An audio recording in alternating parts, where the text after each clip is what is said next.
Isa pang sisiyan sa gobyerno, yung baha po sa EDSA Santolan kahapon. Hindi raw sana nangyari kung nabigyan ng MMDA permit ang isang drainage project. Sabi po ng DPWH, Mayo pa nila ito hiningi.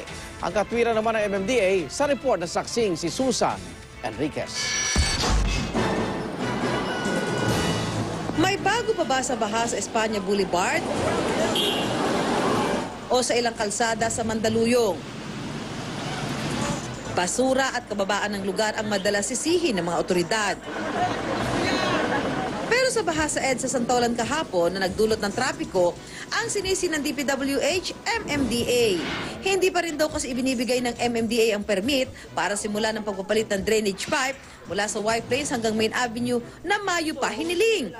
Ang 15 milyong pisong proyekto makakatulong daw para di maipon ang tubig sa lugar. Yung tapat po ng gate 3 sa EDSA, parang sag portion po yun eh. Kaya talagang doon maiipon yung tubig. Basta may permit lang eh. Pag nakagawa na kami dyan eh, more or less magkakaroon ng solusyon yung problema. Yung po nung term nila, to minimize, if not to totally eliminate flooding. 150 calendar days o mahigit 3 buwan ang tagal ng proyekto, kaya posibleng tapos na ito kung naikasa noong Mayo. Pero sabi ng MMDA, sa Nobyembre pa maibibigay ang permit para hindi sumabay sa ibang proyekto. Inaasahan pa namang bibigat ang trapiko niyan dahil sa Christmas rush, lalo't maraming mall sa EDSA.